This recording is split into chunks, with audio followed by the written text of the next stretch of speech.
Halo Bapak-Bapak dan Ibu-Ibu dimanapun berada. Perkenalkan, nama saya Sugeng Mulyono.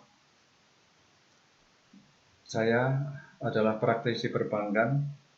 Pengalaman saya adalah saya instruktur di Bank Mandiri, BNI, BRI, LPPI, beberapa BPD, dan juga pernah jadi dosen di SDIE Jakarta. Pada kesempatan ini, saya akan memberikan materi dengan topik dasar-dasar akuntansi atau basic accounting.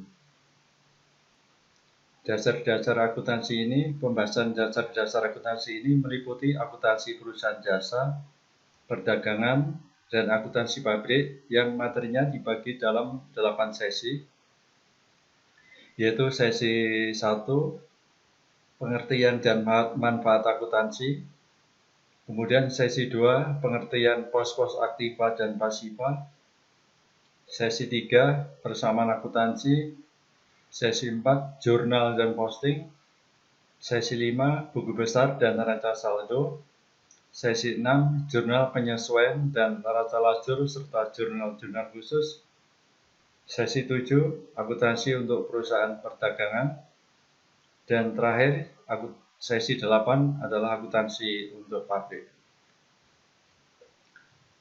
Sekarang saya akan mulai dengan definisi akuntansi. Menurut fungsi dan kegunaannya, akuntansi merupakan aktivitas jasa yang menyediakan informasi untuk penilaian jalannya perusahaan, sehingga pihak yang berkepentingan, baik intern atau pihak luar, dapat mengambil keputusan yang tepat. Di sini pihak intern adalah pimpinan perusahaan, pemilik perusahaan, atau karyawan. Sedangkan pihak ekstern adalah kreditor, itu misalnya bank, investor, supplier, atau pemerintah. Sekarang menurut kegiatannya, akuntansi adalah suatu proses yang meliputi pencatatan, penggolongan, pengikhtisaran, dan penyajian laporan mengenai transaksi keuangan yang terjadi dalam suatu periode tertentu. Setiap transaksi harus dicatat, dibuat jurnal, dimasukkan dalam buku besar, dan seterusnya, dan akhirnya dibuat laporan keuangan yang terdiri dari laporan rugi laba, perubahan modal, neraca, dan cash flow. Itu adalah kegiatannya. Sekarang proses penyusunan laporan keuangan atau siklus akuntansi itu dimulai dari bukti transaksi. Kemudian atas bukti transaksi tersebut kemudian dibuat jurnal. Setelah jurnal dibuat kemudian diposting ke buku besar. Setelah buku besar kemudian kita bisa membuat neraca percobaan atau neraca saldo. Neraca ini sifatnya masih sementara karena masih ada beberapa pos yang belum dimasukkan ke situ. Jadi ini neraca saldo ini adalah neraca yang belum selesai. Ini adalah neraca saldo ya. Kemudian setelah itu baru kita membuat jurnal penyesuaian. Setelah jurnal penyesuaian, kita biasanya melakukan jurnal penutup. Kemudian setelah itu baru kita membuat laporan keuangan. Tapi sebelumnya kita mesti harus membuat neraca lajur atau worksheet. Kemudian dari laporan keuangan itu kembali kita sudah selesai, kembali kita ke bukti transaksi lagi. Kemudian sekarang pihak-pihak yang berkepentingan terhadap informasi akuntansi. Yang pertama adalah pimpinan perusahaan. Pimpinan perusahaan perlu tahu kinerja keuangan perusahaan yang dipimpinnya. Apakah mengalami perbaikan atau penurunan? Sudah efisien atau belum jalannya? Apakah terjadi pemborosan di dalam aktivitasnya atau tidak? Kinerjanya bagaimana? Dari tahun ke tahun membaik atau memburuk? Kemudian yang berkepentingan berikutnya adalah pemilik perusahaan. Pemilik perusahaan wajib tahu dana yang diinvestasikan ke perusahaan. Karena tidak semua pemilik perusahaan itu menjadi pengurus perusahaan. Dengan melihat laporan keuangan akan diketahui apakah aman atau tidak uang yang telah diinvestasikan ke perusahaan tersebut. Kemudian yang selanjutnya adalah kreditor atau investor. Bank akan menganalisa laporan keuangannya. Apakah perusahaan dalam keadaan yang sehat atau tidak? Untung atau rugi? Bila tidak sehat, kredit tidak diberikan. Jadi laporan keuangan ini adalah yang wajib Bapak Ibu apabila ingin mengajukan kredit ke bank. Karena dari laporan keuangan itu bank akan bisa menentukan kredit bisa diberikan atau tidak.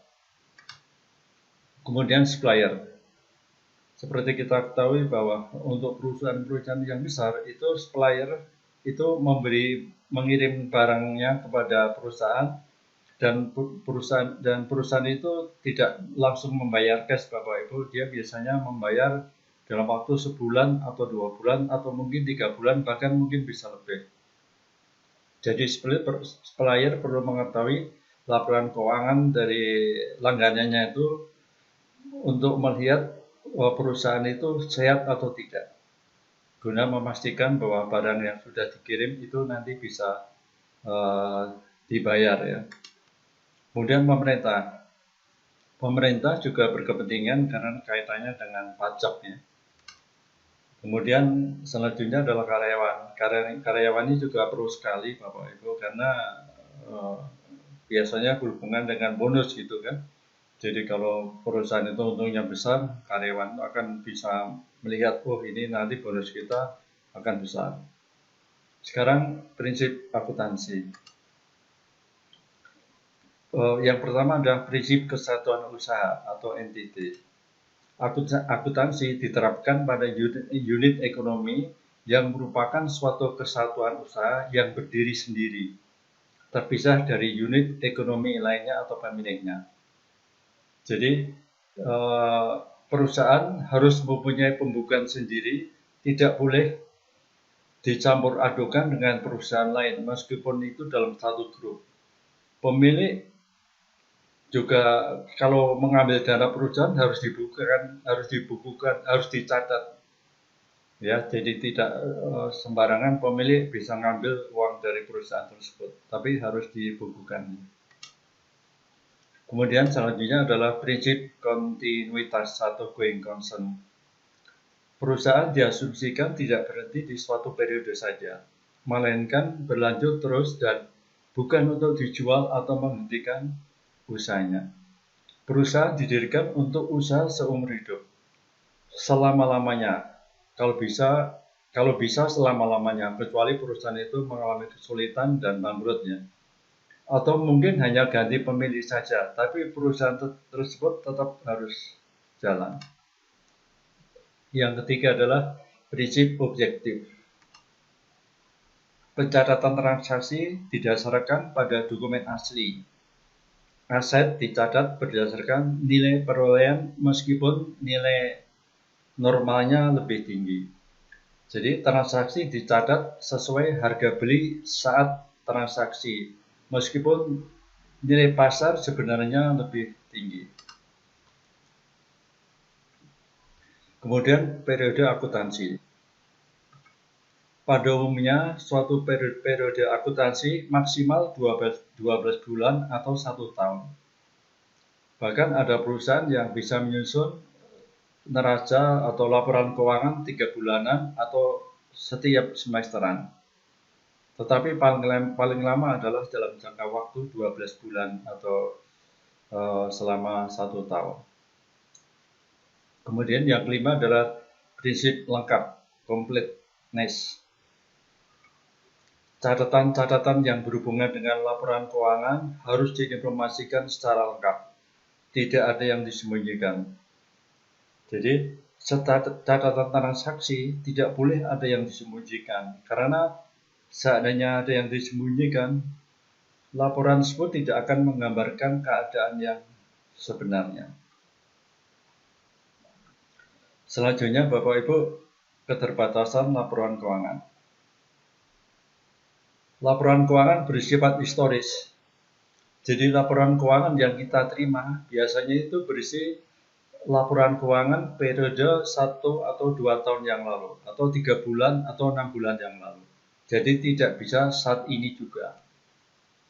Kemudian yang kedua, laporan keuangan sering disajikan terlambat. Laporan keuangan yang telah dibuat biasanya berselang 3 bulan atau lebih. Dengan kemajuan sistem sekarang, laporan keuangan bisa diselesaikan saat itu juga, karena menggunakan komputer ya. Untuk perusahaan besar mungkin bisa saat itu juga, tetapi itu itu adalah laporan in-house. Seperti kita ketahui bahwa laporan keuangan untuk perusahaan-perusahaan yang besar itu biasanya dibuat oleh kantor akuntan, di mana proses penyelesaiannya bisa sampai 6 bulan Bapak. Ya kurang lebih 6 bulan ya. Karena harus diaudit oleh kantor akuntan yang independen. Tetapi kalau untuk laporan yang in-house, mungkin bisa secepatnya, katakanlah Januari, periode Desember, itu bisa diselesaikan dalam waktu sebulan, 2 bulan itu bisa. Tapi itu adalah laporan in-house. Kemudian yang ketiga, penyajian laporan keuangan dilakukan dengan bahasa teknis akuntansi sehingga orang awam perlu belajar dulu. Jadi tidak setiap orang bisa memahami mengenai laporan keuangan tersebut. Kemudian pencatatan akuntansi yang nomor 4, pencatatan akuntansi berdasarkan harga perolehan atau at cost. Pencatatan dilakukan pada saat transaksi berupa bukti transaksi yang terjadi. Aduh, ada ini kok lupa belum hapus saya. Bisa di-cut. Sekarang pengertian aset, utang, dan modal. Aktiva adalah sumber-sumber daya ekonomi yang dapat diukur dengan uang dan digunakan untuk menjalankan usahanya. Jadi kalau Bapak Ibu perhatikan, di sini adalah aktiva sebesar 499. Itu sebenarnya sumber dananya adalah dari pasiva Bapak Ibu, yaitu 49. Jadi aktiva ini dibiayai dari ini. Itu sumber asalnya dari mana? Itu berasal dari hutang lancar sebesar 160, kemudian hutang jangka panjang 200, dan sisanya 139. Sehingga kalau ini dijumlahkan, ini ketemunya 499. Dana sebesar 499 ini kemudian diinvestasikan ke aktiva 499, yaitu berupa aktiva lancar sebesar 169, kemudian aktiva tetap yang berupa tanah, bangunan, mesin, kendaraan bersih senilai 320, sehingga total aktivanya menjadi 499. Jadi ini harus sama Bapak Ibu ya. Jadi antara 499 dengan ini itu harus sama. Jadi aktiva adalah sumber-sumber daya ekonomi yang dapat diukur dengan uang dan digunakan untuk menjalankan usahanya. Kemudian selanjutnya, utang adalah kewajiban yang timbul kepada pihak ketiga. Jadi kalau perusahaan itu membeli barang dari supplier tetapi membelinya secara kredit, itu adalah utang dagang. Di samping itu masih banyak jenis utang yang lainnya. Ada kredit modal kerja dan sebagainya. Kemudian aktiva lancar lainnya adalah aktiva yang dengan mudah dapat dikonversikan ke dalam bentuk tunai atau aktiva yang dipergunakan dalam satu siklus ya. Jadi ini Bapak Ibu perhatikan, aktiva lancar adalah aktiva yang dengan mudah dapat dikonversikan ke dalam bentuk tunai atau aktiva yang dipergunakan dalam satu siklus operasi 1 tahun. Jadi di sini perputarannya maksimal 1 tahun Bapak Ibu. Jadi kalau kita lihat misalnya piutang itu kan biasanya dalam waktu sebulan, 2 bulan, 3 bulan kemudian sudah dalam bentuk dicairkan dalam bentuk tunai lagi. Kemudian dipakai untuk membeli persediaan. Persediaan dijual dalam waktu misalnya sebulan 2 bulan, kemudian menjadi piutang, piutang dijual dicairkan menjadi cash. Jadi jangka waktunya kurang dari 1 tahun. Mari kita bahas satu persatu mengenai pos-pos aktiva lancar. Pos-pos yang pertama adalah kas. Ya. Kas adalah jumlah uang tunai maupun yang ada di rekening bank. Jadi dalam perusahaan itu biasanya ada kas kecil, Bapak Ibu. Jadi kalau kita mau melihat posisi kas per 31 Desember itu berapa jumlahnya, ya kita lihat aja buku kas kecilnya yang ada di perusahaan itu berapa. Kemudian baru kita lihat rekening saldo yang rekening koran atau rekening giro yang ada di bank itu jumlahnya berapa. Dan mungkin juga ada surat-surat berharga. Jadi kalau misalnya perusahaan itu kelebihan likuiditas, kemudian daripada uangnya nganggur gitu, dibelikan aja surat berharga saham atau apa yang kalau dijual langsung dapat mendapatkan cash, ya, langsung dapat uang tunai.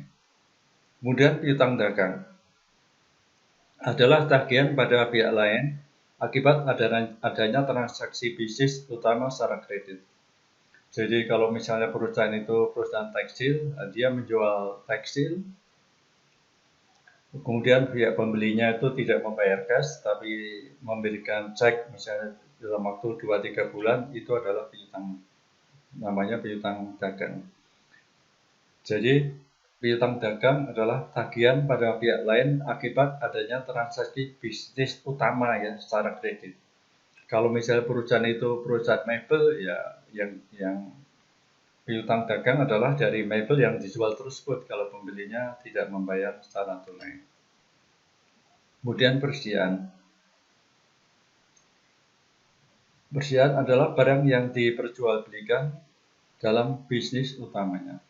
Untuk perusahaan mebel misalnya, persediaan ada 3 macam, yaitu barang mentah yang masih berupa untuk industri mebel, ya. Jadi persediaan itu ada 3, yaitu kayu-kayu yang mungkin masih belum sempat dikerjakan. Kemudian persediaan barang jadi, mungkin kayu-kayu atau yang sudah selesai setengah jadi, ya, yang sudah dipotong, digergaji dan sebagainya. Dan barang jadi. Barang jadi adalah barang yang sudah siap dijual. Kalau untuk perusahaan 9 bahan pokok misalnya, maka persediaan barang adalah barang yang dijual, misalnya katakanlah beras, gula, teh, ya itulah semua yang bisa dijual. Yang dipajang di toko itu adalah merupakan persediaan. Sekarang kalau ada yang pertanyaan, kalau perusahaan jasa ada persediaan atau enggak? Sebetulnya jawabannya bisa dikatakan ada dan tidak. Jadi kalau misalnya perusahaan jasa itu misalnya hotel, Bapak Ibu, itu maka di restoran itu pasti ada stok atau persediaan makanan minuman, kan? Ada makanan yang di kulkas itu yang atau minuman yang ada di kulkas yang belum sempat habis terjual, itu adalah persediaan. Tetapi kalau perusahaan jasa berupa jasa fotokopi, Bapak Ibu, yang usaha utamanya adalah fotokopi, ya itu tidak ada persediaan, karena dia hanya bisnis utamanya adalah fotokopi aja. Kecuali kalau dia di samping jasa fotokopi, dia juga bisa juga menjual kertas atau menjual pulpen, ballpoint, dan sebagainya. Nah, itu bisa ada persediaan. Jadi perusahaan jasa dimungkinkan ada persediaan, ya, seandainya dia mempunyai barang-barang yang di samping jasanya dia juga menyediakan barang-barang untuk dijual. Nah, sekarang kalau misalnya perusahaan travel, misalnya oli, ban, segala macam, itu kira-kira merupakan persediaan atau bukan? Jadi ingat, ya Bapak Ibu, persediaan adalah barang yang dijual. Kalau usaha travel, misalnya dari Jakarta ke Bandung, itu kan dia harus mempunyai cadangan persediaan bahan, oli, dan sebagainya. Itu sebetulnya bukan persediaan Bapak Ibu, karena itu oli yang namanya oli, bahan itu tidak untuk dijual. Kemudian kita masuk ke pos-pos berikutnya yang masuk aktifan lancar lainnya itu adalah biaya dibayar di muka. Adalah biaya yang telah dikeluarkan untuk aktivitas perusahaan yang akan datang. Contohnya adalah biaya premi asuransi, sewa dibayar di muka, dan lain-lain. Jadi kadang-kadang perusahaan itu sudah mengeluarkan biaya, katakanlah untuk menutup asuransi mesinnya, pengeluarannya sekarang, tetapi jangka waktu asuransi itu sampai 12 bulan ke depan Bapak Ibu. Jadi itu adalah yang namanya asuransi yang dibayar di muka. Kemudian piutang lain-lain adalah tagihan pada pihak lain yang timbul bukan dari aktivitas utamanya seperti piutang karyawan. Jadi kalau ada karyawan yang meminjam dana ke perusahaan, nah itu tidak dicatat sebagai piutang dagang, tetapi dicatat sebagai piutang lain-lain. Kemudian selanjutnya adalah aktiva tetap. Aktiva tetap merupakan aktiva berwujud yang diperoleh dalam bentuk siap pakai. Jadi ini kalau Bapak Ibu perhatikan, aktiva tetap itu berupa tanah, bangunan, mesin, kendaraan, dan peralatan yang lainnya. Jadi aktiva tetap merupakan aktiva berwujud yang diperoleh dalam bentuk siap pakai atau dengan dibangun terlebih dahulu. Jadi kriteria aktiva tetap adalah harus digunakan untuk operasi perusahaan. Jadi kalau mesin yang ada di pabrik untuk produksi itu namanya dipakai untuk operasi perusahaan. Yang dua, aktiva tersebut tidak dimaksudkan untuk dijual. Jadi kalau Bapak Ibu perhatikan, pabrik-pabrik itu dia punya mesin. Ya, jadi mesin itu tidak dijual, tapi digunakan untuk kegiatan produksi. Selanjutnya, kriteria menjadi aktiva tetap adalah harus mempunyai masa manfaat lebih dari 1 tahun. Bapak Ibu perhatikan kalau misalnya suatu pabrik itu namanya gedung, mesin, atau kendaraan itu masa manfaatnya lebih dari 1 tahun. Kalau misalnya penjualan atas mesin-mesin yang rusak, ini misalnya katakan ada mesin yang rusak, ya, kemudian dijual.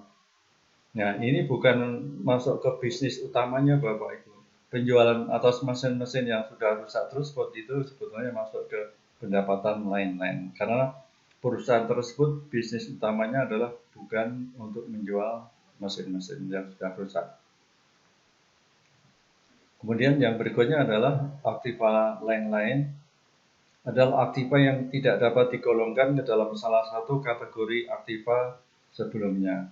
Contohnya, biaya peroperasi bangunan dalam penyelesaian, mesin dalam instalasi, dan sebagainya. Suatu pabrik Bapak Ibu biasanya sebelum beroperasi, dia itu sudah mengeluarkan biaya pendahuluan terlebih dahulu.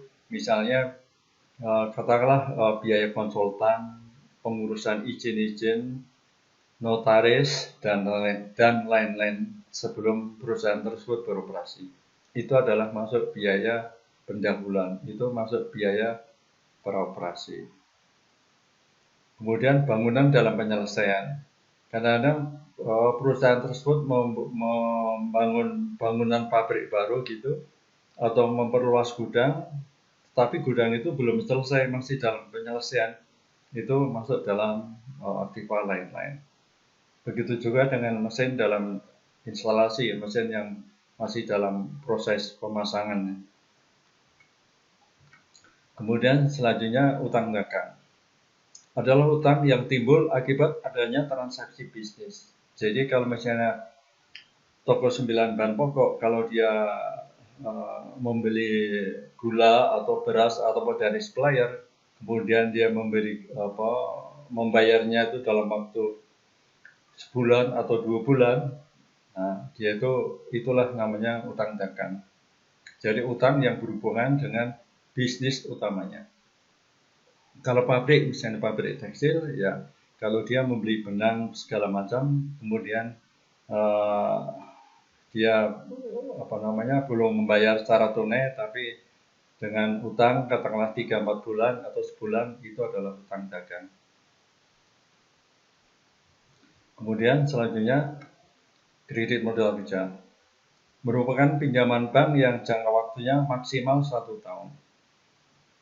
Jadi Bapak Ibu, itu sekarang itu hampir perusahaan-perusahaan besar atau kecil itu biasanya mempunyai hutang kepada bank. Kalau modal kerja ya jangka waktunya maksimal 1 tahun. Modal kerja itu digunakan untuk misalnya membeli persediaan, membiayai piutang, membayar gaji, tenaga kerjanya, dan sebagainya. Kemudian pendapatan diterima di muka adalah uang yang sudah diterima tetapi barang jasanya belum diserahkan. Jadi uang sudah diterima, tapi barang belum dikirim ya. Jadi katakanlah dia mungkin juga misalnya naruh uang dulu, tapi ngambilnya katakanlah sebulan 2 bulan berikutnya gitu ya. Jadi katakanlah tanggal 27 Desember dia membeli barang pada kita, udah memberi uang, tetapi ngambil barangnya itu setelah lewat pembukuan katakanlah tanggal 3 Januari ya, sehingga pada tanggal 31 Desember itu dicatat sebagai pendapatan diterima di muka karena barangnya belum diserahkan ke pembelinya.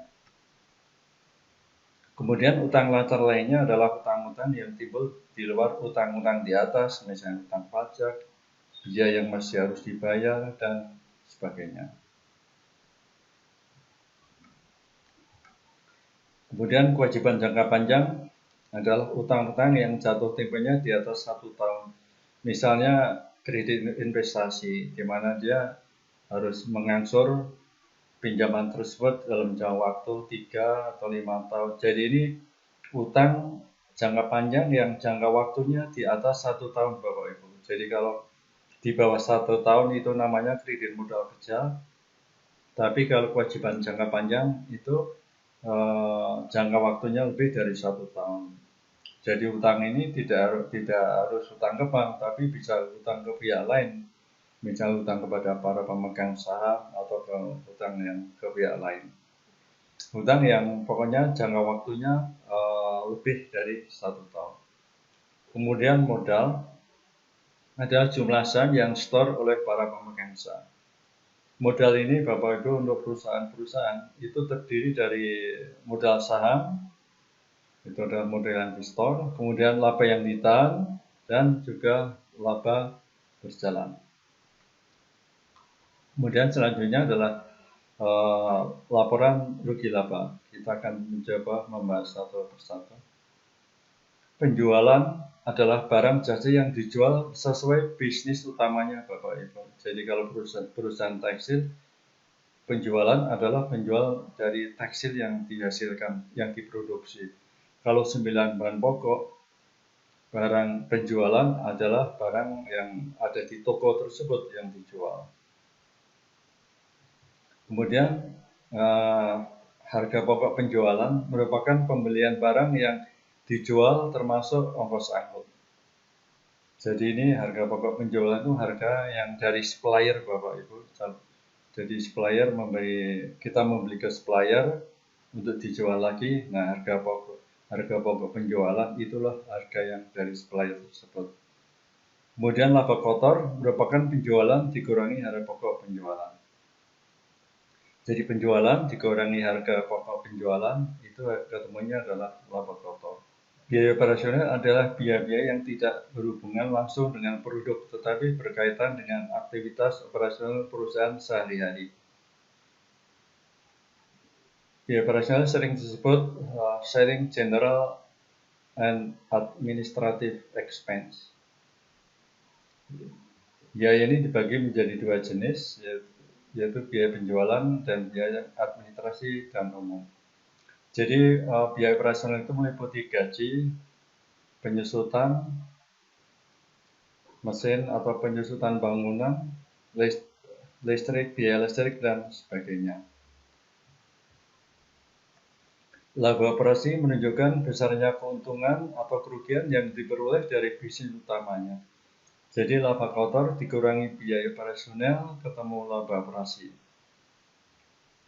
Pendapatan atau biaya lain-lain adalah pendapatan biaya bukan dari bisnis utamanya, contoh bunga deposito, kredit bank.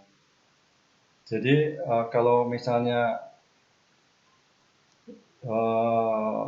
perusahaan itu menyimpan deposito ke bank misalnya, kelebihan dana, kemudian dia menyimpan dalam bentuk deposito, kemudian dia mendapatkan bunga deposito tersebut, itu adalah namanya pendapatan lain-lain.